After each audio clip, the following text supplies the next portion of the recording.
Hey everyone, welcome to Grain Therapy, the woodworking podcast where we discuss our passions, methods, and personal growth as we build our woodworking businesses. This week, Brian and I get to know each other better and learn about each other's first projects and what got us into woodworking. We cover the side hustle to full-time jump that Brian took last year and that I see coming for myself in the next few years. We wrap up talking about project flow and our current shop projects. This podcast can be found anywhere you like to listen. If you find value in it, please leave us a comment or review. So sit back and watch, listen while you work, or put us on in the background. Either way, we hope you enjoy. How's it going, Brian? Good. How are you today? I'm good. I'm glad we're getting together to start chatting. The reason we're starting this podcast, just for anybody listening, is we want to have these conversations anyway. And we figured, why not put it on a recording, let other people share in this if they don't have somebody else in the woodworking community to chat with. So anything you want to add, Brian?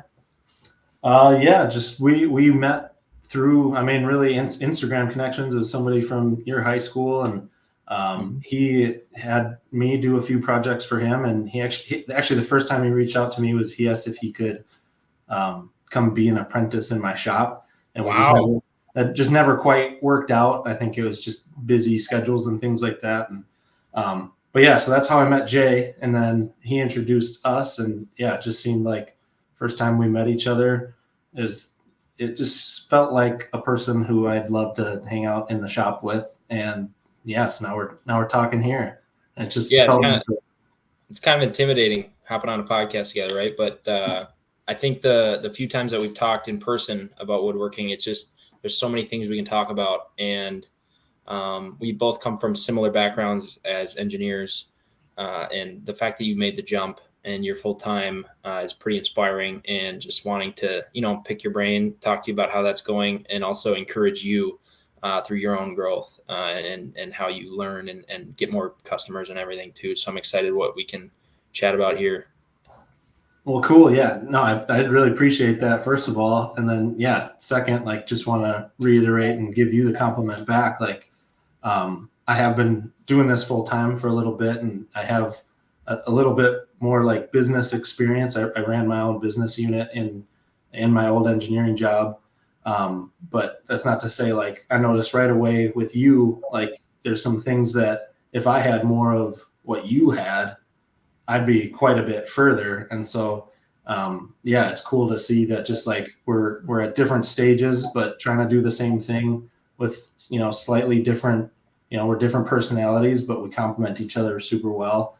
And so I'm excited to just see what comes out of this. And yeah, primarily for, you and I learning about our own stuff and ourselves together, but then also if that helps other people, great. Exactly. Yeah. I've always been listening to these podcasts, whether it's woodworking or not. And alone hours in the shop, filling that with something constructive rather than just music that you played 100 times.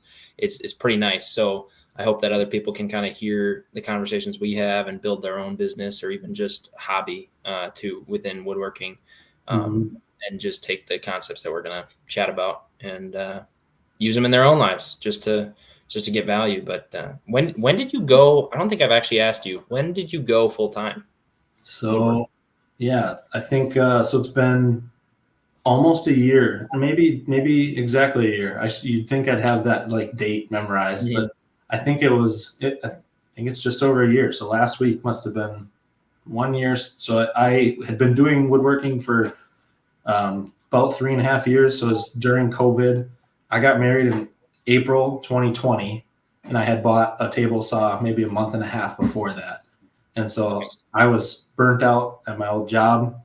COVID was happening, and the company wasn't handling it very well.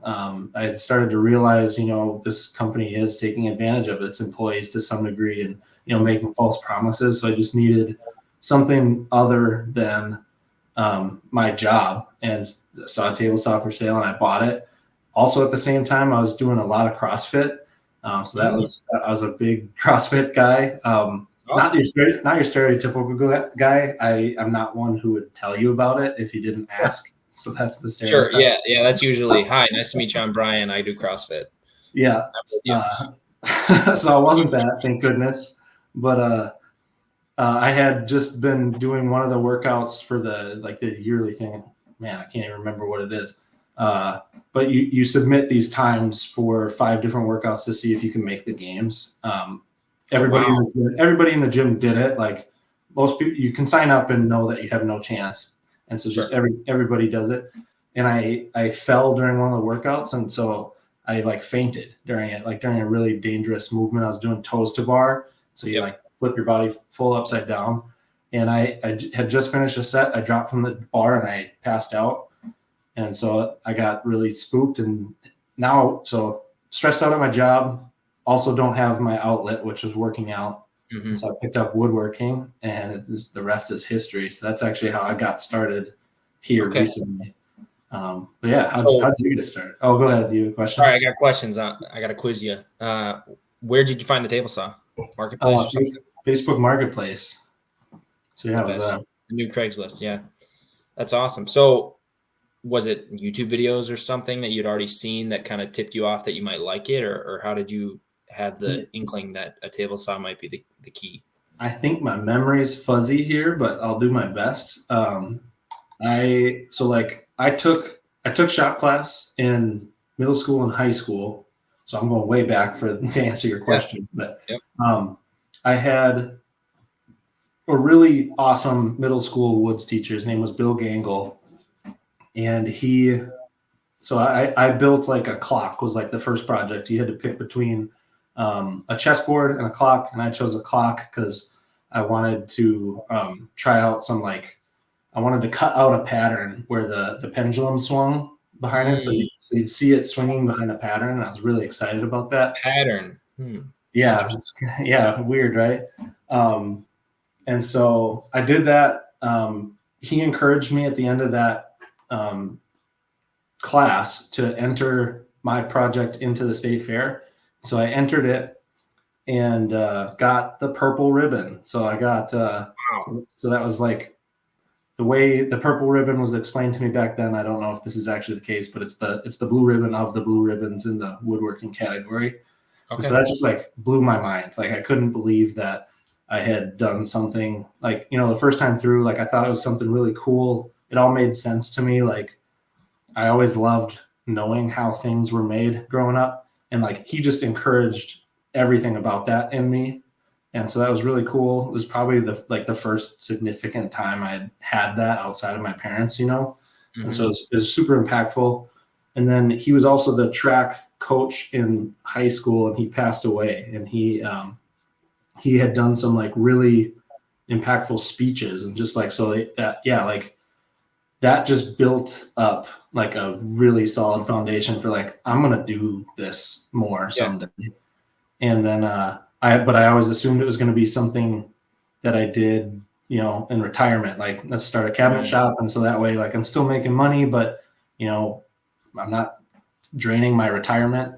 Sure. And we'll do it that way. And like, that was always the case. And then, I think I was probably just going on Instagram and, seeing some cool stuff, and I needed something to do. And actually, now I am remembering what happened. So at my CrossFit gym, they needed a new bench at one point. Oh, that's how these are always. Yeah, somebody needed something. The coach wanted a new bench for his gym because they were expanding. They were getting a lot of new people. And then there's going to be a new sitting room, and he wanted the same exact bench that he already had in this other room. And he asked me one day, "Hey, you think you can build that, copy the same thing?" I said, "Absolutely. Like, we'll have it done." I finished it in a weekend and was super excited that it went so fast and it looked great. And then I think it was shortly after that I got a table saw. So I did that with just like pre-cut, 2x4s, and like just cut them to length and, made it that way. And so then I got the table saw. I made my wife the cutting board that we use today. It's just like a chevron pattern it's got Purple Heart, Padauk, maple, and walnut. And just posted it on Instagram, like on my personal account, and people started liking it. And hey, can I have one? Like I had a few people ask, like, can I have a cutting board? How much do you charge for that? And I just did some of those like at night after getting home from my job, and the rest is history. It just took off from there. That's awesome. So your growth was built by demand too. Yeah, a little bit. That's awesome. Yeah. And then, so that was in my like 1.5 car garage. And then, yeah, once I started selling a few, like I just started acquiring tools left and right, like there's no Mhm. tomorrow. And I quickly outgrew that. Every project doesn't go to pay you; it goes to pay for the next tool. I mean, Yeah. that's just how that always goes. Mm-hmm. You always have that next one on your mind. Yeah. What about you? Yeah. So, um, I've always liked making stuff. Like as a kid, like I was always drawing or just constantly like having to make something. Mm-hmm. And I get this like itch that I don't know how to explain when I'm just thinking about stuff or just planning. Like I'd rather just set everything down and go try. Mm-hmm. And because I think there's only so much research you can do. And I think it's a big pet peeve of mine when people are all talk and they just don't want to execute. Right.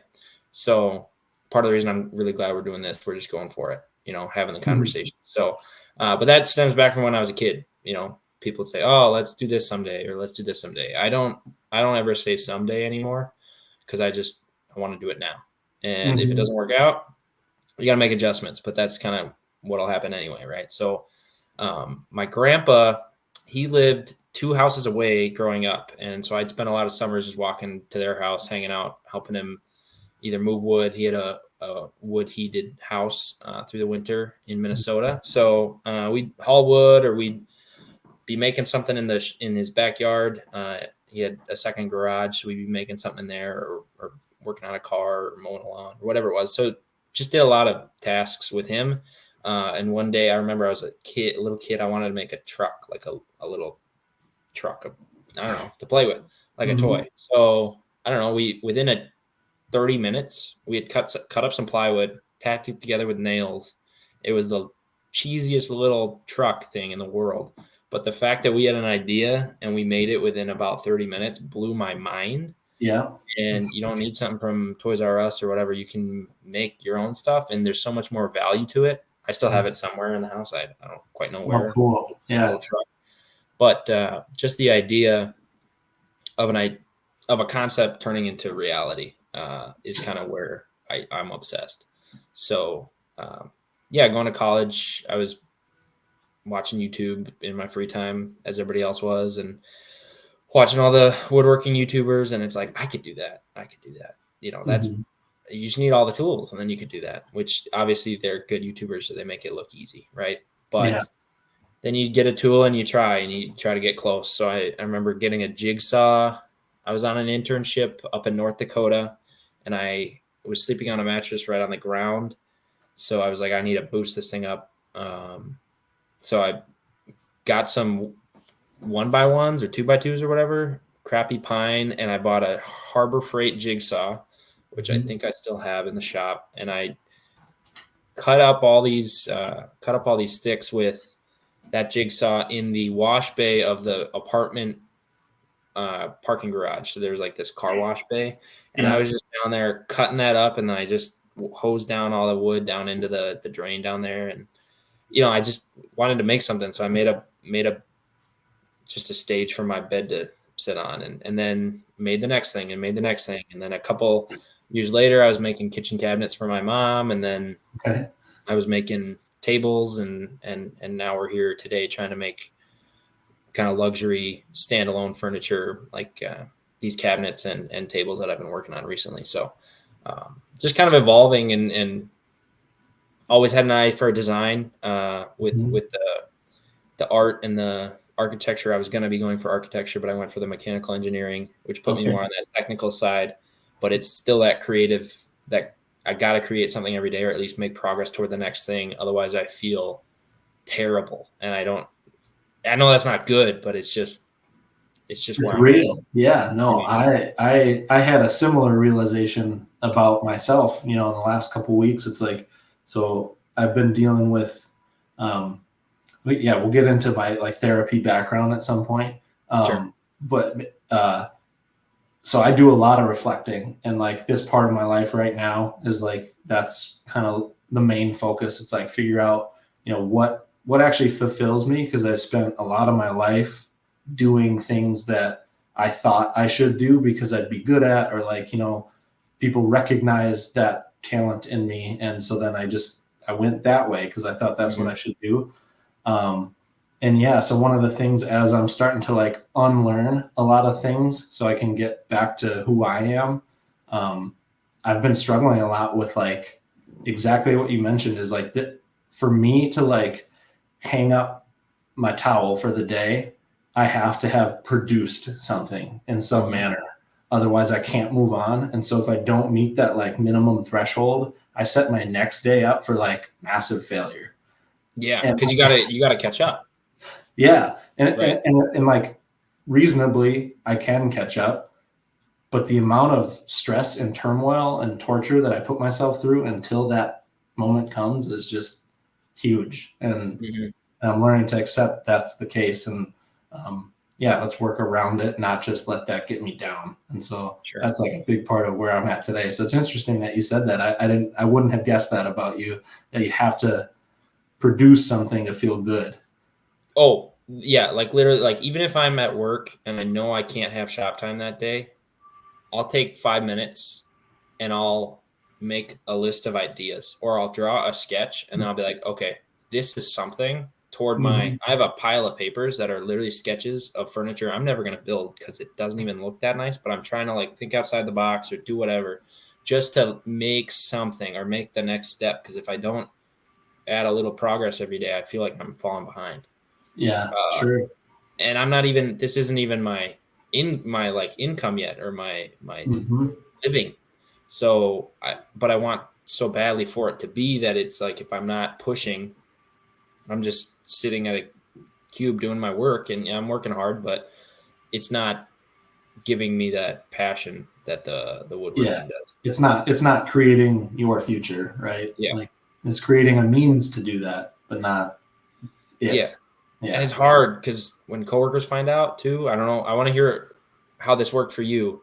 But when coworkers are talking to me about all the projects I'm working on and the side business, and it's they call it a side hustle or a this or that or my side thing, and it's like, Mhm. yeah, I wish it wasn't.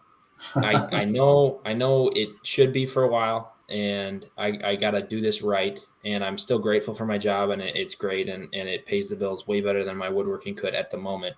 But I just have this thing inside me that just wants to make my own stuff. Yeah. So what's the question in there? You said you have a Yeah. question.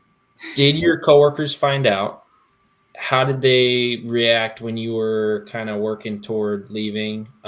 If they did know, and any of the culture stuff behind that. Yeah. So yeah, let me back up a little bit. So that was 2 jobs ago for me is when like I started doing it. So I was working at a medical company where we were third party manufacturing. We made silicone parts. I managed the group that uh, made the tooling to mold the silicone parts. Sure. Um, and so, uh, yeah, like I had to be talking to a lot of people all the time to like keep all the everything moving. And Mhm. so it naturally came out and people, figured out, oh yeah, he's like big into this. I think at the beginning, most people were like, oh, that's a cool hobby. And then it was, maybe it's probably only like 5 months into me buying that table saw where I started an LLC. Yep. And the reason was just because I was selling enough where like if the IRS got any wind of anything, it's like, okay, like what's going to happen there? I might as well just establish this and pay taxes. Plus, I'm buying a bunch of equipment. And I can write that off if I get the Yep. LLC this year.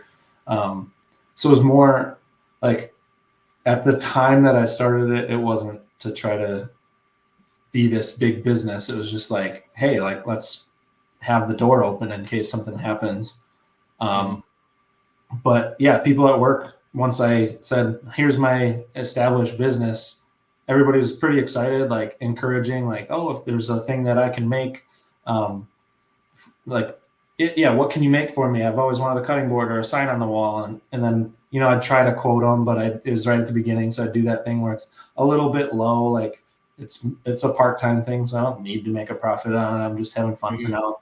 now. But even with that mindset, it would still like spook people away with how much I was quoting them for. Isn't that scary? You're trying And to that quote just made low me and have you to still care. can't. Go ahead. What Yeah. are you going to say?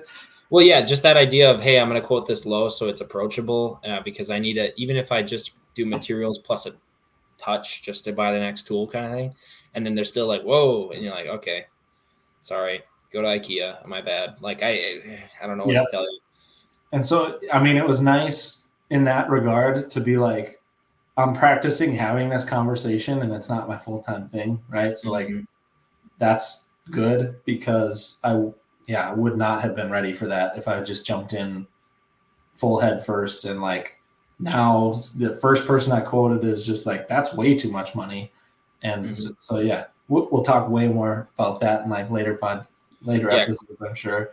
Quoting is a pit that we can fall into for sure. Oh yeah. Yeah.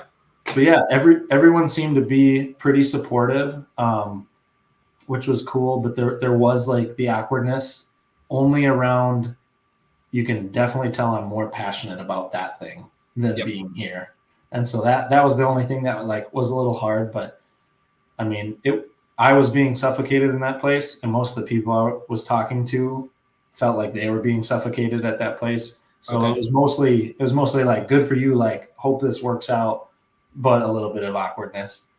Then that job got so bad that I left without having anything lined up. Like it just, I interviewed at a lot of places, and because I was managing a group, I had a salary that I was happy with, and like didn't want to make like a huge compromise on that. And so some of the places that I interviewed for just like weren't ready to pay me that much. And so I just got to a point where I was like, I can't do this anymore. I started setting really firm boundaries with people at that company, like with upper management, and it just wasn't being respected. Like it just, they'd say out of their mouth like, oh yeah, I'm considering what you're saying, but then their actions didn't match the words. And it was only until that I set those boundaries, like, okay, if this happens, this is how I expect to be treated.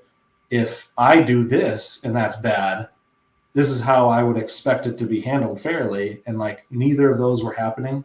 And so it was very clear. It was only once I set those boundaries, like, oh, you guys don't see me as a human, you see me as a resource. Oh, and wow. So that just set it in stone for me, as like,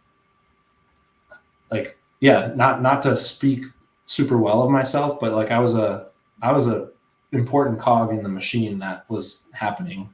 Sure. And I mean, you obviously were managing people, so yeah, part of it. And to be treated the way that I was just like, okay, like I need to get out, but I wish I would have set those boundaries 5 years earlier, because then I wouldn't have been in the state of mind that I was when I left that job either. Like 5 years of that, and you get to a point where you lose a lot of self-confidence, and you lose a lot of self-worth. And so that was kind of, I would say, my rock bottom of self-worth right after that. And then so it just so happens that the next job that I got was fantastic. So like it was I'll name that company. It was Graco up in Rogers. And so I worked for the manufacturing plant that did make all the paint sprayers, and I worked in tooling design. So I helped design like fixtures or machines or whatever that the manufacturing engineers needed help with to run their assembly and fabrication lines, right? So that was really cool, and that ties into woodworking. And like, so I got a lot of practice on how eventually I want to make plans and sell prints, and like here's everything you need to do to like go do it yourself, and then for price you can make your own product. And so yeah, it was really cool, and everybody there knew that this was just the middle term until I got figuring it out. Yeah. To do my business full time, and everyone was super supportive and ready for that, and even planned around it, like hiring. And so they were That's just really super cool. Yeah. Wow. Lucked out big time. Yeah. Well, it's nice that you actually liked that company too, and it was supportive. I can relate in that way where my company, it's a great company. I could work there for 30 years. Everybody else does, So, but it's just I don't want to. I want to go do my own thing, right? Yeah. So I could see myself staying another 5. I could see myself staying another 10, but I don't know if I'll make it that long, right? So just in my own head for things I want to do. How'd you find this company, and how, I guess, where'd you? So I want to go back to, you said you were thinking about architecture and you chose engineering. Oh yeah. What went into that choice? Okay, this is gonna tell you a lot about my character or my person, right? So in high school, I really didn't know what to do for a while, and I was always kind of into the artistic stuff and creation, like we were already talking about. So I was seeing architecture as a option, designing, and buildings are cool depending on what it is. But then we had career day or whatever it was in high school, and the architect, man, I was bragging about designing the most boring building in the world, and I could not get on board. So kind of, I mean, the one person who tried to pitch me on architecture turned me away from it. But I honestly wasn't hooked on that anyway. I wasn't sure what to do for a long time. I just didn't know. And then I just learned about all the different jobs you can do with mechanical engineering, and it's so broad, like the application into the real world. Yep. And yeah, so there was a school that I really wanted to go to. I went to South Dakota School of Mines in Rapid City, South Dakota. Okay. Yeah, so that was the only school I applied to, and I just picked mechanical engineering. And good thing I did, because that's like the only thing there is engineering, math, and science. Okay. So there's no changing going there. So you got to either stick it out or leave. And throughout high school, I hated math. I never liked math. It was never my big subject. Really? Okay. I was kind of indifferent. Maybe I didn't hate it, but I was just I didn't care. Some people love math, and that's why they go to engineering. I didn't. I had never heard what a derivative was. I took pre-calc, but I never heard what a derivative was. I got down to my first day at college, and they said, "Okay, we're gonna have a review test on Friday to make sure everybody's got their derivatives down for Calc 1." And I didn't know what that meant yet. So I quickly had to adapt and ended up doing okay. Never repeated the class, that kind of thing. So I learned to love math in a weird way by being forced into it.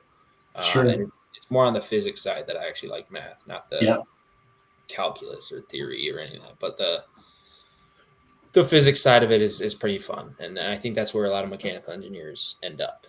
Yeah, I think it's funny that you say that, because I'm actually the reverse, and that's why I realized, I'm doing engineering, which I think is really cool, but there are parts about it that were just like missing, and it was because I wasn't getting to do enough math.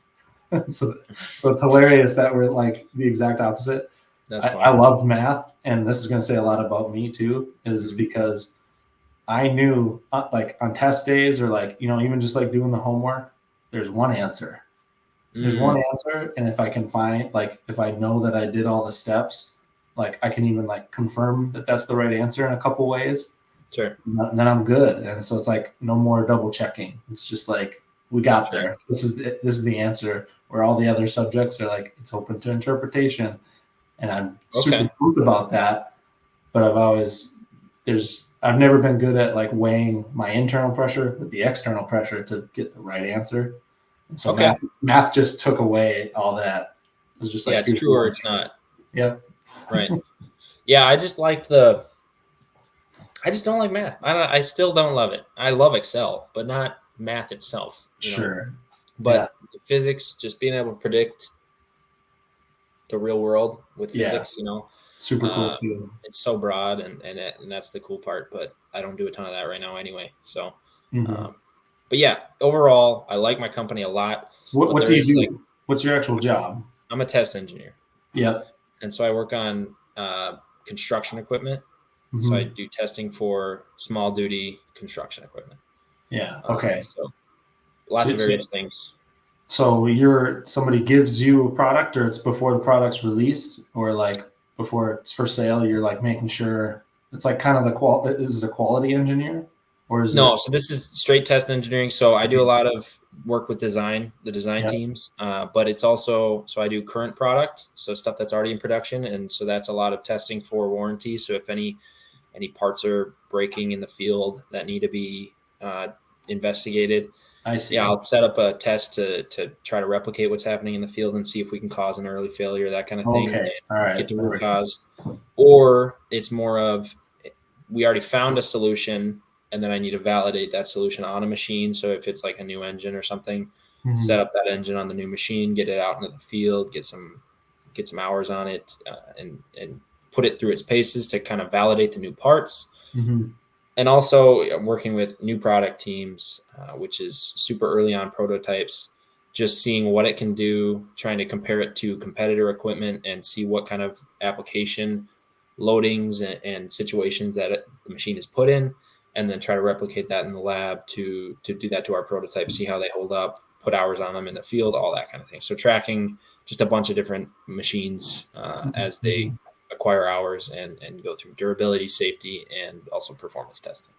Sure. Yeah. So do you get to have like, yeah, and so I wanted to get more clarity because I wanted to ask like, so you were interested in architecture primarily because you could make this original design and then hopefully that goes into the world. Do you get any of that with your job right now? No, right now I get to help people fix design, Yeah. which is different. So I actually started in this role as a design engineer, a Okay. specialized design engineer. So I worked mostly with hydraulics, Okay. so hydraulic pumps and motors and cylinders and all that, because I had done some internships in that. Mm-hmm. So it just kind of, if you do an internship specified in something, you just kind of you stay in your lane almost because Yeah. it's interesting. It's You way do more get complex than you you think. get locked in, right? Because Yeah. it's not it almost feels like not really a choice either because it's It's like destiny almost in a weird it's that way. phenomena where it's like, oh, you need 5 years experience, but you just graduated, and yeah. Mm-hmm. Yeah. So I was doing hydraulics support, which was both. It was primarily design, but we would also help with test. So like if there was a test issue with hydraulics, or if there was a quality issue with hydraulics, or even manufacturing issue with hydraulics, we'd go and, we were hydraulic engineers, but I'd say the bulk of it was on the design side.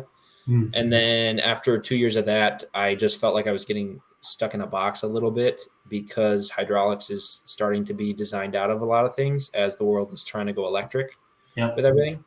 So I just didn't want to be an expert in something that people are trying to design out. I liked the time that I had there, learned a lot about all the different machines and systems that we build there, but then moved up to test.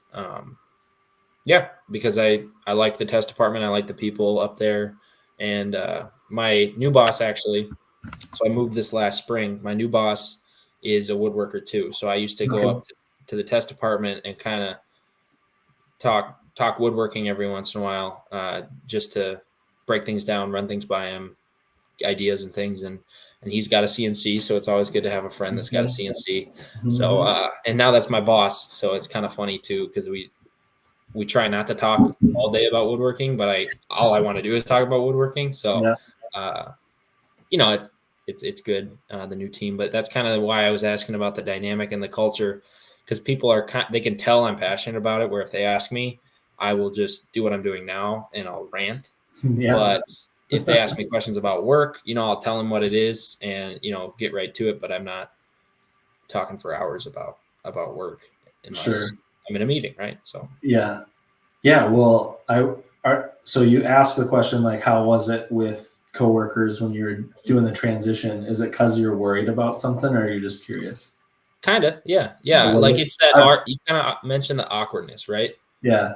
Like it's like I don't want anybody to think I don't like the company I work for. It's a great company. I like my job, and I think I've got a great job. I like what it does for me. It's interesting work, both the new products and the current products. I get a lot of variety, but it's just this itch, right? So talking to my woodworkers or my coworkers, not woodworkers, about woodworking though, they can see that in me, and I don't want to be held back in that job because they think I'm 1 foot out the door. That I don't want anybody to think I'm not committed to my real job, because that is my real job and I'm doing it to the best of my ability. Right. So it's just a weird dynamic when people know that there's something that you love and it's not. Well, it's interesting. So I would encourage you to not feed that voice of worry around that problem, because I think the more you actually share more about what you're passionate about, people like that's going to be what opens doors for you. And so like if you're worried that somebody might think you're less committed about advancement in your current job because you're thinking about woodworking all the time. I mean, that's on them, first of all. Like, if they actually want to know, they should ask you. That's But, a very but good if they point. if they treat you a certain way without asking you, and it's not the way you want them to treat you, I mean, that really says something about them, and about the company potentially. So yeah, I'd encourage you to just strongly keep showing that you're passionate, because you never know. There might be somebody down, I don't know if you're in a cube or whatever, but there might be somebody down the way that, hears you talking about it and says, hey, I've got somebody who was really looking for this thing, and like, Sure. glad that they know somebody personally Yep. who they trust that's going to get the job done. So I wouldn't worry about it too much. Yeah. The fears are real, like they exist, Mhm. and acknowledge them, but don't think about them too much. Just move on. That's good. That's good to hear. It's just that awkward vibe, Yeah. and I think you felt it too. Oh Where yeah. and like I like my coworkers too. So even picturing being, leaving someday and then being a one man show, I'm kind of like, oh, who am I gonna eat lunch with? Like Yeah. my lunch buddies are gone, that kind of thing. So Yep. I could talk about that for a while. yeah, I believe it. But Yeah. yeah, that's just the whole idea, and it's kind of that bridge that I'm walking down where it's, you can either jump or stay on because it's safe, right? So I Yeah. think that's gonna be a common theme of this podcast here. But Yeah. And there's a balance too, right? Of just like, yeah, figuring that out. Like yeah, I'll talk more about, why it worked out for me when it did. And so, yeah, it's August of 2022 that I took the full-time leap.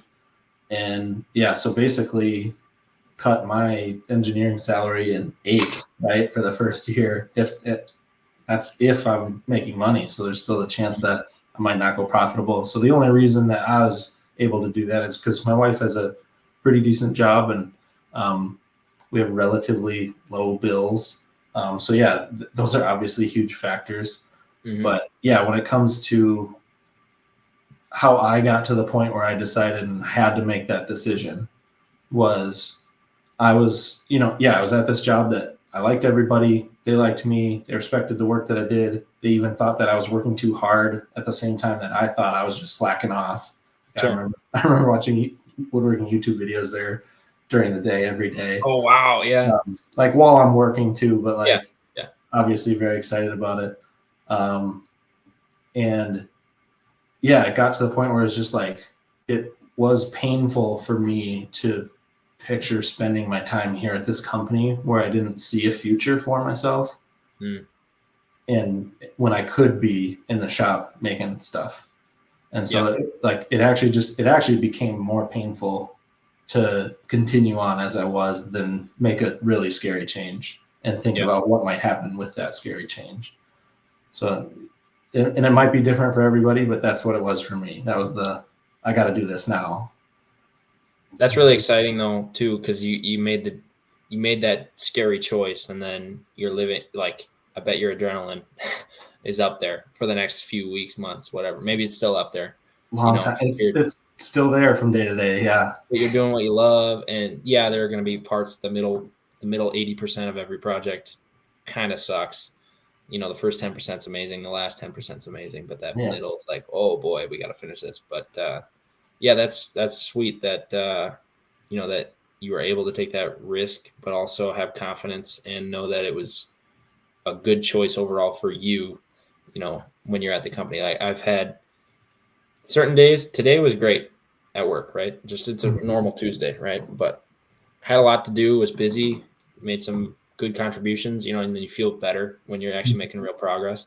But then Yeah. I've had other days where literally at the end of the day, I've made a list of everything I would need in order to quit, or not even quit, but make an exit plan, right? So it's like, Yeah. okay, I need this many orders, I need this many this, like I would need X, Y, Z in order to feel comfortable enough to to make this real.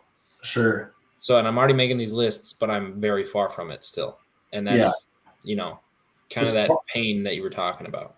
yeah. It's part of figuring out yeah, like comfortability is like a fun philosophical concept to just talk about. Like, what does that mean, and why is it important to us? I think we should be asking ourselves those questions often. Um, but also just, yeah, how do you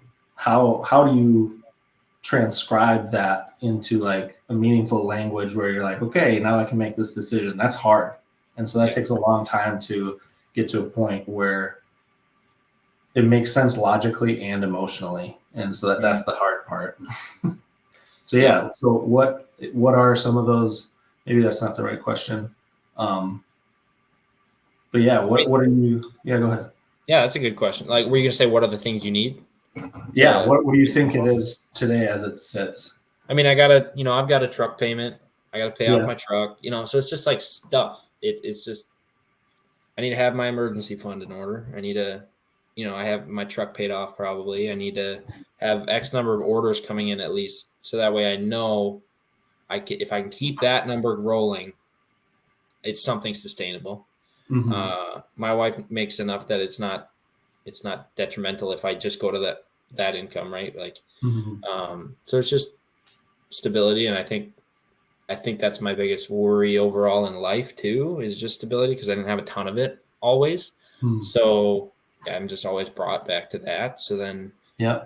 I feel like I need to stay to keep the money coming in and everything. But Mm-hmm. also, yeah, it's back to the culture thing too, where I wouldn't want to leave my coworkers because I like them too. So it's just all kinds of stuff.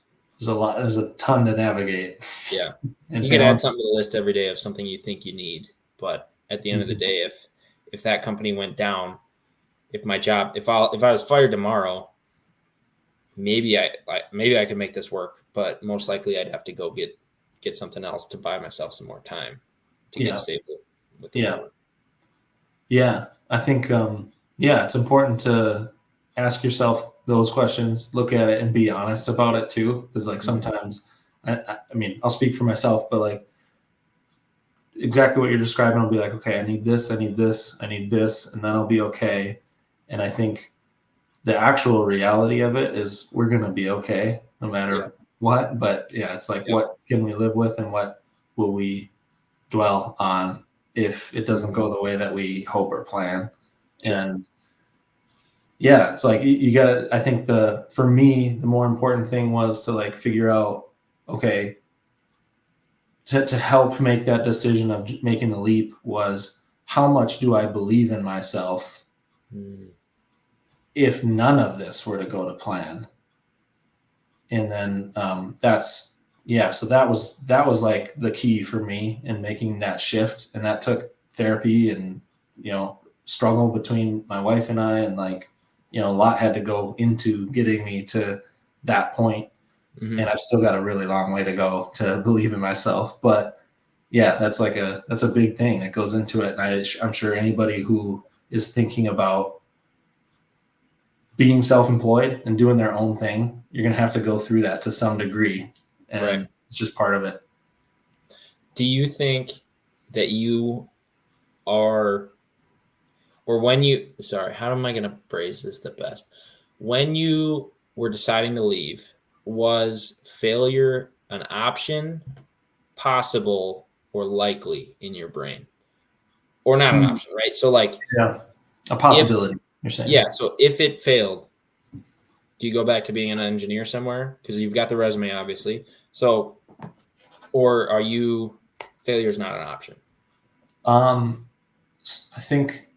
I think there's multiple answers to this question. And I got to take a second to think about it.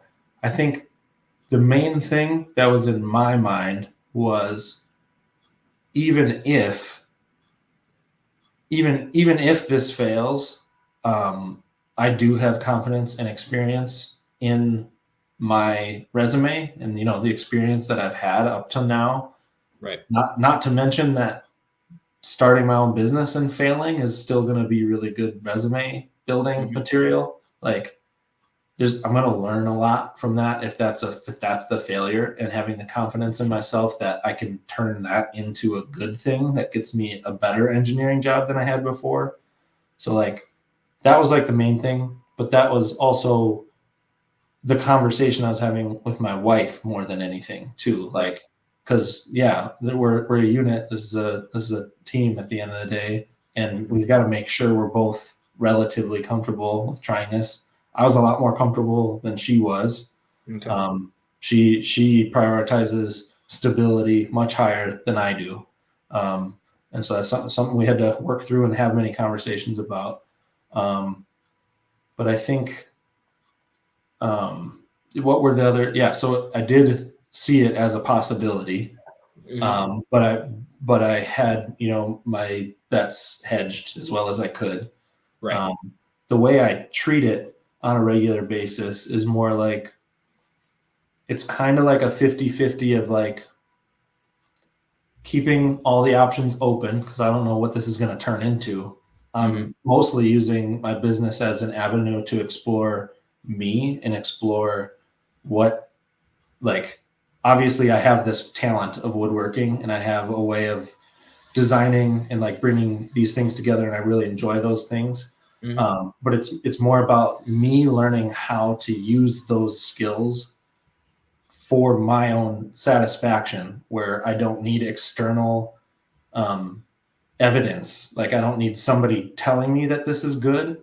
I just need me saying, "Wow, I made that, and I feel good about that." There you go. Like I still don't think I do that all the time, but that's what I want to learn in my business, because I'm a believer that like every person, no matter who you are, every individual in the world is going to have this specific, nurture versus nature that we bring. And as long as we are the most of ourselves that we can be, and give that to the world, that's the direction we all need to go. And so like, as long as we are spending enough time figuring out who we are at our cores, there's a better chance of everything being okay in the end. And so that's how I'm treating my business. And so I'm a believer of that. I don't have a lot of personal evidence for that. It's more of like a faith belief. Like I believe that this is the direction I want to go and it's going to work out. And so I'm going to try really hard. So it's half of figuring out who I am, half, I want some financial freedom. And I think like I've got some ideas that people will like. And, now I'm giving myself an opportunity to, come up with scalable ideas that I own, not a company owns. Very cool. And so from that regard, it's like, no, there's no failure. Like, I know I can do this. I don't know if it's going to be woodworking forever, but right now it's woodworking and it's teaching me a lot about myself, and I got to keep pushing that. And so in that regard, like figuring out who I am, there's no failure. You got to keep pushing, even when it gets uncomfortable, even when it gets difficult. And yeah, I'm gonna collapse some days. I'm gonna feel like I can't even get in the shop some days, and that still happens. It's all part of the journey, and you just got to keep believing. So, long answer. No, that was a great answer. I really like how you started by acknowledging the possibility of failure, but also rejecting that you were going to let it happen right away. But you're also being realistic to where if there's a point when you need to make a different call, you're going to allow yourself, because it's on you. It's not on a written plan that you made a while ago. You're adapting and you're growing and you're seeing where it takes you versus this is exactly what will happen over the next 3 years, X, Y, Z. You have to do it. Otherwise it's a failure. No, you're adjusting day to day and following the path that's inside you. And then I agree where I think that's going to give you the most success too. When you're being your truest and you're creating based on you, not on a playbook that you wrote a year ago. And then I do want to clarify too, because as you're repeating it back to me, it made it sound easier than it actually is. It sounds super easy. Like it's just, it's so hard. And so like, even you just like paraphrasing my words and speaking them back to me, I was like, no, that's way easier than it actually is. And so I do want to reiterate, like, I have terrible days. Like, just like, I feel like I'm not going to get through this. This is the worst decision ever. I shouldn't have started a business. I need to just give up now. I need to start applying for engineering jobs. Like those thoughts happen. But yeah, it is really just about like, picking yourself back up And for me, it's more of like figuring out how do I pick myself up in a meaningful way where I'm not just like lying to myself. Like, Mm, you know what I mean? Like, oh yeah, I'm what just gonna push through this. It's like if I ever say that to myself, that's a lie. Like that's not the truth of how I feel. And so it's been just like figuring out how can I be more honest with myself and understand what's really going on with me right now and what's causing the emotion, and then figuring out is that appropriate, and then figuring out how do I have control over that if I do Sure. at all. And so that's a big part of like I'd say I spend more time on these types of questions than I do on my woodworking business, but I know Mm, every hour that I spend there is worth more than an hour in the wood shop. Um, mm. that's just my personal feeling towards it, and so far it's working. So it's been exciting and building my confidence. I think all everything you're saying is really rooted in why I wanted to have these conversations. It's Yeah, that was because cool. it gives so much power for the rest of the 1 hour conversation here is 8 hours in the woodshop for me or whatever it is. Mm-hmm. Like it's why you're doing it, not just how or what or like Totally. it's not the details of how are you making this cut. It's why are you even in the wood shop in the first place, and then Yes. it all Yep. kind of flows from there, and it's the purpose behind it, and all the other stuff's fun to talk about too. But it's not just what you're doing. No one's tasking you with this. You are choosing everything you're doing, and it's important to know why. So I think Mm-hmm. that's awesome. Yeah. Well, thank you. Yeah, and it seems like you're doing it. It seems like from the way you talk about it is like you're pretty much there. I've just spent a little bit more time verbalizing it and like connecting the dots, and so it's really cool to see like um, I'm excited to like watch what happens with your journey and your woodworking business, because you Me seem too. like you've got a fire under you that I didn't have when I jumped into it. And so it's cool to like hear you say you're gaining a lot of value from what I'm saying, Mm-hmm. and seeing that you're in a better position than I was when I started. And so that's where all my joy is coming from this conversation right now, is that you're telling me that you're learning, and Mm-hmm. I got to be a part of that, and that's cool. So I'm just excited to see where that goes. Well, I'll give you another one then. I also really like that you said that there are terrible days because you don't see that a lot. You see the projects that go smooth on Mm-hmm. YouTube, Instagram, whatever it is, and or you talk to somebody and they built something and it went awesome. It looked so nice. But there's plenty. Every single project I've ever done, you hit that middle ground where it's just I don't want anything to do with this right now, but I So loved it when I designed it, and I describe loved the it. Yeah. describe the phases a little bit more. So Okay. like, How many phases would you like? I don't know, Number just like give between. me more detail about each phase, and then Okay. try to see if you can say like, yeah, so this happens, and then that's when it triggers a feeling, and or Okay. whatever, if you can. We're gonna do thirds. I'm gonna say Cool. first third. The first third is super exciting, and there's Mm-hmm. okay. There's even a pre-third. Okay, so there's like 4 The rounds. quoting phase. Yeah, there's the quoting and the rendering and the design, and that can be either be super awesome or super not awesome depending on the client and Mm-hmm. the product. Because some things you're just jived, you're just excited to even look at just to make, concepting in whatever software you're using or whatever it is. Then you get the quote, and then you have this anticipation, and then you nail the quote or you drop it. And that, Mm-hmm. I don't know the numbers on it, what percentage I have, but whatever. It's more losses than wins at this point, probably. But that anticipation is always fun. And then you if you get the job, then you have the split second of dread where you have to figure out if you actually wanted to do that job and if you quoted it right. Maybe Yeah. you were crazy that day that you quoted it. Hopefully Yeah. not. Sometimes, you've had a beer or two. It depends on what you're quoting, right? But let's say now you're working on the job. We're in the first third. You pick up materials. It's exciting. You as long as you quoted it right, you covered the materials, and you're just breaking everything down. You're getting your parts. You're getting your pieces together. At least this is my workflow. I've got drawings that I work off from the renderings. I just make drawings in CAD. Mm-hmm.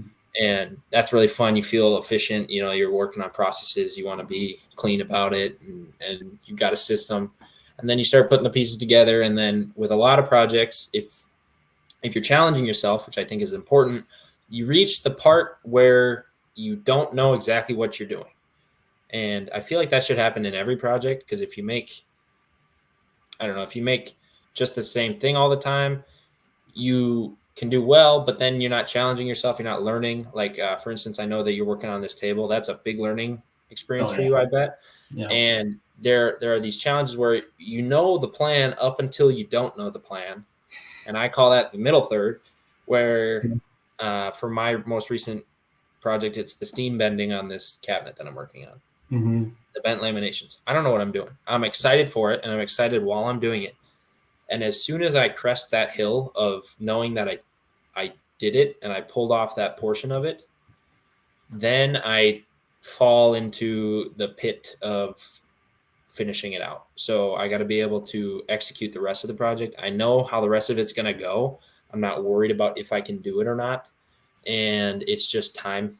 And maybe the challenging part for me, for an example, the steam bending took a little longer than I had planned it to. So now I'm over the quote hours, and then now I'm kind of dreading the last few hours of things that I already know how to do.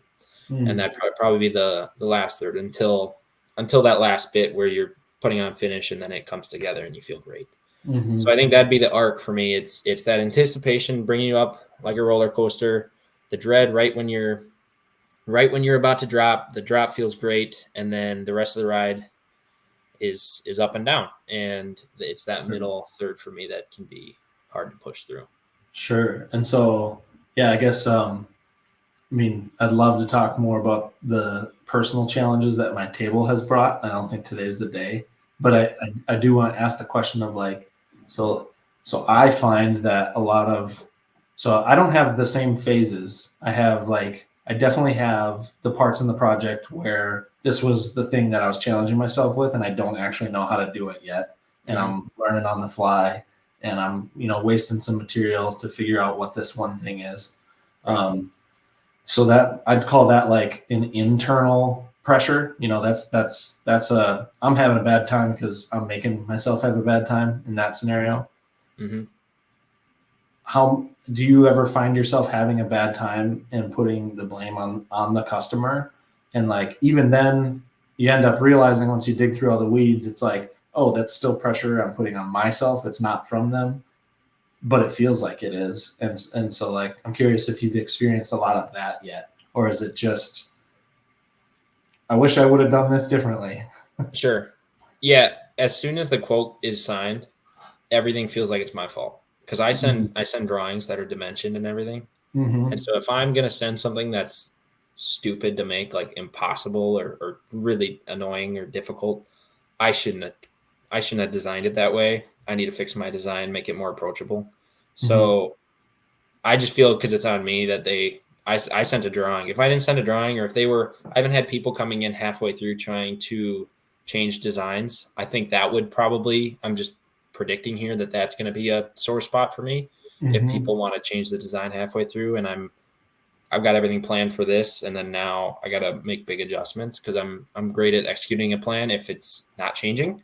So I think that would be a sore spot for me in the future. But most of the designs I've done, I'm being iterative in the beginning before I get the quote out, and yeah, we go through 2-3 steps, and might be a little annoyed with the client, but I mean, it's better than them signing it and then trying to change it after, for me personally. Sure. Yeah. Okay. How do you think that would be? Do you think those pressures would be amplified if you were to be doing it full time? Oh, 100%. Yeah. Yeah. Okay. Yeah. Especially that time prediction, and it's all about the hourly at the end of the day, right? If it's if it's worth your time.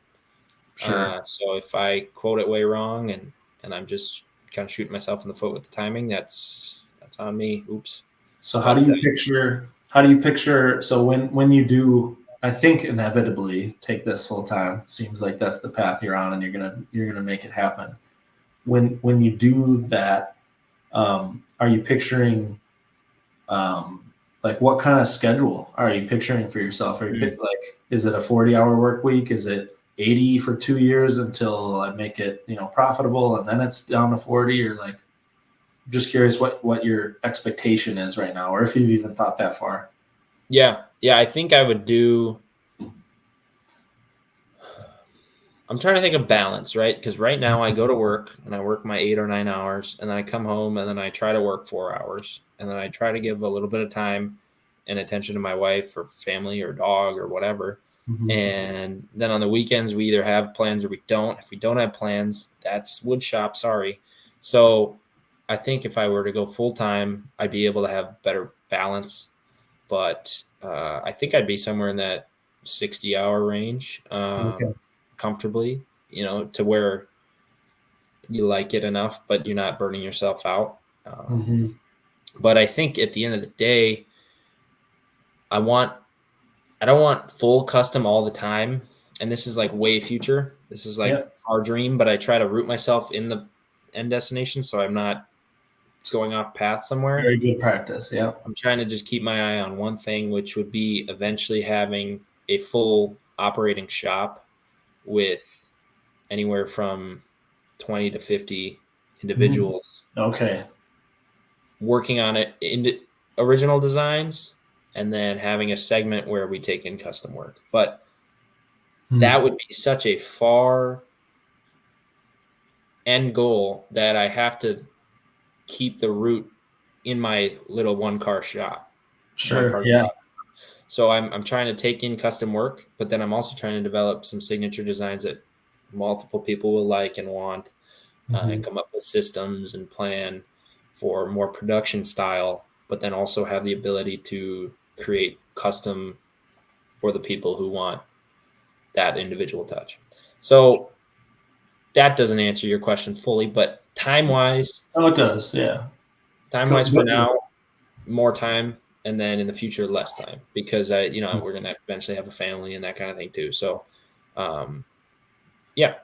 Yeah, awesome. I think that's that's super cool that you've thought about it already. I think maybe something you don't know about me and my situation is that was one of the things that I went into. Like, this was a place where I was going to be more rigid and less flexible around. Is like I was working way too much at my other jobs and needed to bring it back down to 40 and not go over that. Okay. For my physical health and like for like actually mental health, so just like overall health. And so it is making it a little more challenging in ways that you can anticipate, right? But yeah, that's something that I've been working really hard, like on show weeks. Like, so I do a lot of like craft shows or art fairs. On those weeks, I'm okay going over 40. It's like, that is what it is, because that's part of it. But otherwise, I'm trying to stick to 40, and it's been hard, but it's been cool because it's by having the rigidity around that space, it helps me explore like what isn't working more often, and so that just forces it to have that conversation. Yeah, and I think if you bleed over certain days and you're doing an extra hour here, an extra hour there, it's harder to like hold yourself accountable to your schedule too, to where you have to get the work done in X hours that you've given yourself. Otherwise, it needs to wait, and then the project's going to take longer, and the client's going to come back, and they're not going to be happy. But then, hey, that's just how that went, and you needed more time on that project. So the next time, Yeah, exactly. Yeah. So don't change. Yeah, I'm a firm believer. Like, I've always been a little bit of a scientist. Don't mess with too many variables at one time. Yeah. To where, like, for my projects, because I'm dealing in free time. If I have a project that I need to get done in 2 weekends, it's hammer down. Sorry, you're not going to see me for about a week. I'm going to be covered in dust for the next, 159 hours. Like, I'm not going to stop until I can get it done. And then I need a 2-week break after that because I just went too hard, so but that's because I'm dealing in free time where it's I can't get that consistent hours per day. I just haven't been able to week to week. Yeah, it's tough. On a good schedule. Yeah. But, yeah, I do not envy you. I remember those times. They're fun in a weird way, but I'm ready to have some structure eventually. So Mhm. I've got a question on your business. How did you come up with your name, Boss Man Boutique? Yeah, it kind of just happened. So I think so. We have a cat, Tyrion. He's part Maine Coon. He's the I don't Mm-hmm. know if you can see that. The So logo. cat logo. He's pretty big. He's a big guy, and so there are times where we'll like teasingly like yell at him like while he's in the middle of something, and he'll like freak out and just kind of he does this like bulldog stance Oh wow, he's and tries to focusing on make you. himself look big, and There you go. so we just started calling him Boss Man, and Oh, then that's his name. Okay. so yeah, so that's his nickname. But I think for the business, I've always really liked alliteration, and so that was Mm-hmm. like a requirement. And then I always really like to blend, um, masculine qualities with feminine qualities, and so like I try to like one of the I think my tagline on my website is like ruggedly or distinctively designed, ruggedly refined, and so like I want it to be like here's this like really beautiful thing that's functional and you can use, and like so yeah, at the beginning I was picturing like chopping boards, right? So you got kind of like maybe masculine thing. Blow me up if I'm speaking on a turn and misgendering actions. But I picture chopping something on a big chopping board as semi masculine, and here's this like wooden cutting board, and but it's also just breathtakingly beautiful. Like so that's what brought the boutique in. So Boss Yeah. Man's Boutique is kind of and it really like all of that thought that I just described was like after the idea of Boss Man's Boutique was already on the table. Okay, so you justified It your was name. it was like But it unconscious, like makes sense. it was intuition. I was like, yes, that's it, and then had to figure out why. Why was that it? Right. Yeah, Okay. yeah. That's way more depth than I thought. I like that. That's cool. What about Whiskey Woodshop? Well, it's fairly self-explanatory. I love whiskey, Yeah. and I back in college, I just got a really nice group of friends who we just would get together and we drink whiskey, and it wasn't like we were getting plastered or anything. I mean, we would, but it was more about the tasting and the enjoying and the company and the Here's the thing we story do. that Yeah. yeah, it was something to do together. So every Friday we would have flight nights. So everybody would bring some over, and we wouldn't know what each other brought, different bottles, and then we'd have a bystander, like one of my roommates or something, pour one of everybody's bottle into three different glasses, and then we're sipping on them and trying to figure out what's what and the taste, and Mhm. we'd be just chatting and whatever it was, and then we'd go do whatever we were gonna do, have a fire, go to the bar, whatever it is. And they were just really good guys, and whiskey kind of brought us all together. Mhm. And I had kind of this nice room set up where I had all my whiskey up on a pallet, and I made it look all nice, and it was kind of like a lounge type area, and it brought everybody into my room, and it would we'd all be hanging out together, and I just liked how it sounds bad when you say it, but at the root it's not. I liked how alcohol brings people together. It's an Yeah. excuse that people have, just like how we were having happy hour. We're not, I don't know, we're not meeting up at a coffee shop at 7 at night, or at least that's not my thing. It's too late for me. But a happy hour for a beer, I can get it on board with that. So I just liked how that brings people together, and I really like hosting people and having company, and just the idea of creating beautiful furniture that can house whiskey or any type of liquor. Doing home bars really excites me because that brings in a lot of different things when it comes to functionality, but you can also make it stunning, and Mhm. you can have lighting, plumbing, all the features to it too. It doesn't just have to be pure wood, but then you Mhm. can go all the way to the kind of the cabinets that I'm working on now that are just made to be statement pieces in a room, to look beautiful, but also house this thing that people use to throw a party. And so that's where whiskey came from. And like you said, alliteration rocks. So whiskey wood shop. So, but Cool. I worry. I don't know. I'd be curious if you have any concerns with the tone of yours, like because mine whiskey wood shop sounds great, right? But I Mhm. started by selling flight boards on Etsy for a little while out of a whiskey barrel that I had from our wedding, and so it was whiskey wood shop. But then when I'm trying to get into the higher end furniture, I don't know if that has the right tone. a whiskey wood shop, if it's just a wood shop, is that nice furniture coming out of it, that kind of thing too, Sure. versus Matt Wren's furniture company, or like that's like it's all Yeah. about the tone too. Yeah, like there's a lot of woodworkers out there on Instagram who it's just their name and woodworking, and like, yeah, nothing wrong with that. I think it's cooler to have and I'm biased, of course, to have a actual business name that's different than my personal name. But it depends on, to answer your question, it depends on where you think that the customers are coming from. So like you said, do you worry about the tone for like high-end furniture? I don't think so, unless it's like are you putting your stuff in a gallery? Then maybe. But if you're, building an organic following through social media or whatever, I don't think so. I think it makes it better. I mean, because I don't think, I'm going to overgeneralize here. I don't think that too many people are going to like go to your page and see the name Whiskey Woodworks and be like, and then see like some posts that you do and be like, oh, I'm not following this guy because of the alcohol connotation. Oh, whiskey. He's the worst. Yeah, I don't think so. So it depends on where the things are coming from, and just be cognizant of that. And it depends on what you want from the business. So if you want to have a cool name and I don't know, I like my brand. That's sweet. What I like. So back to being genuine. I mean, kind of like what you were talking about earlier. So it's the best path forward. Just be yourself. Yeah. Yeah, man. Is there anything you're working on in the next week that you're looking forward to? That I'm looking forward to.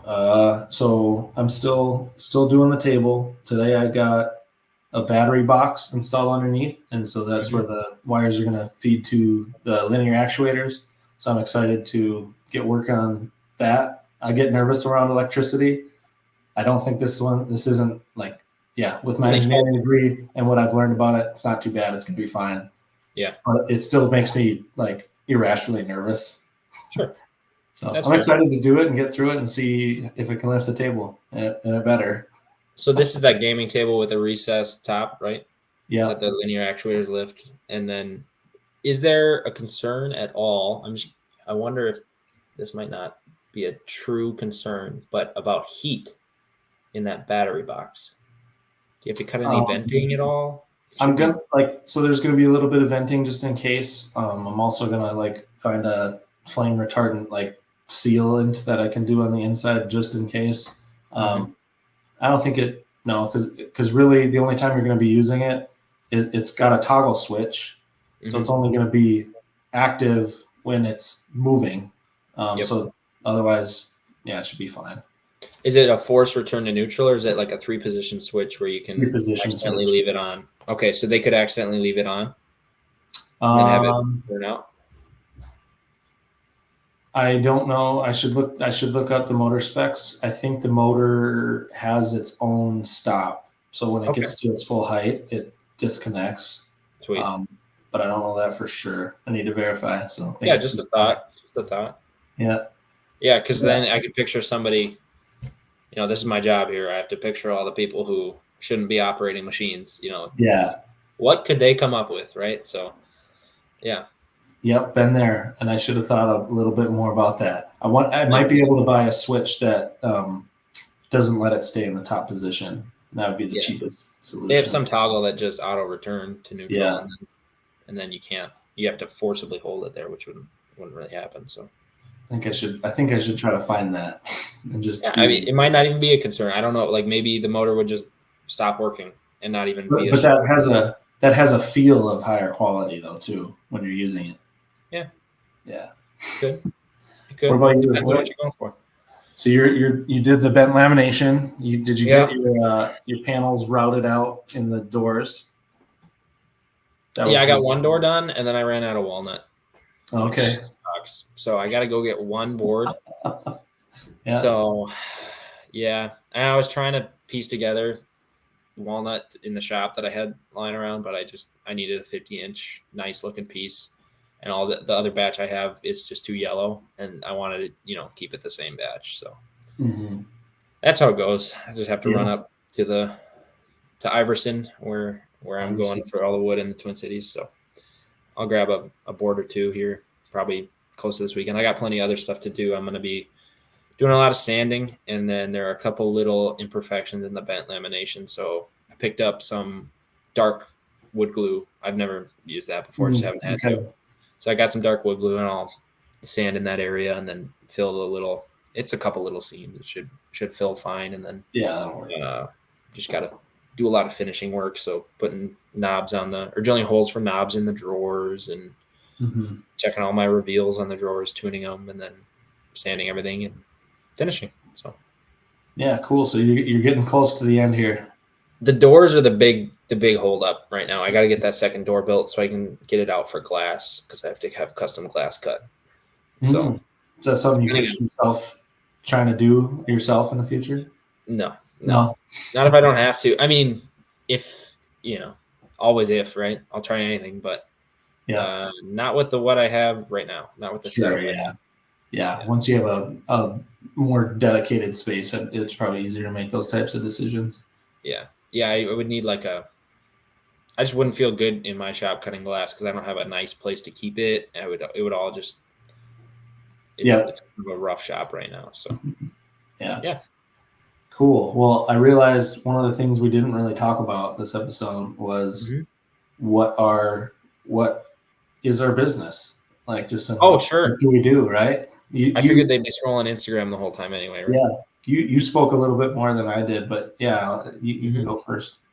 Okay. Yeah, I make standalone statement furniture for living spaces, and I also do commercial furniture for breweries, distilleries, and any interior designer if they have a commercial shared space. So it's all about bringing people together. So anything that will, if you can set a drink on it, I'll build it, is kind of the mindset I'm going with. So, but it's really about bringing beauty into people's homes and trying to encourage those special moments. So that's what I do. Sure. So yeah, what are some projects you've done that you've been happy about? Yeah, so I'm really liking the Manhattan cabinet, which is my first cabinet in the signature line that I'm working on. I've got plans for more, which is a liquor cabinet, or it could be used for like a hutch or any kind of like living room type cabinet. This is a kind of vertical portrait shape cabinet that has some wine storage and some bottle storage and a mirror back, and it's made of walnut. It has a fluted door on the front, so I'm really in love with that piece. That was a nice piece to make. And then right now I'm working on the one we've been talking about, the bent lamination. This one is for a client who's going to put it in their dining room and have it hold some dishes and then possibly some bottles and glassware to make that space more functional. So yeah, it's those cabinets. And then I also batch out side tables and other things for people's living spaces as well. Okay, so you're still making some stuff that is like, here's a design that I really like, and I'm bringing this into the world, and then you also take custom. What do you think the split that you've done is so far, percentage wise? I think I've done more custom overall, but I would really like to get into making these signature pieces so I could try to batch them out. Make jigs and make 3 at a time. And bring them and still have them customizable. I have a lot of options, so you can choose a different backing on your cabinet, either wood, wallpaper, mirror, different shelf configurations, different storage configurations, but all within the same kind of form and design. So I'd really like that, to be able to customize my own designs, but it's always fun taking in a new idea and giving a client some concepts and running with that. That's almost more exciting, but yeah. Oh, cool. Yes. So Boss Man's Boutique. So I do, I try to, the goal is I blend art and function no matter what. That's the overarching goal. Similar to you, I like projects that bring people together. I'd say probably a little bit stronger than that is the sense of like self-worth you get from using a really beautiful item, and like especially in the line of like my kitchen stuff, where this is stuff I hope you're using and abusing, and it's not just sitting on your shelf to look pretty. It's more of like, I want to cook more. And so I want a really nice cutting board that feels nice and protects my knife. And I look at it and I'm just like filled with joy. I can't believe somebody spent this much time making this thing so special when I use it all the time. So that's where I get emotional thinking about. I hope that's how my products are being used. That being said, yeah, I'm building my second large vaulted gaming table, and so that's very much more of yeah, this is going to bring people together and create memories around. So that gets me super excited.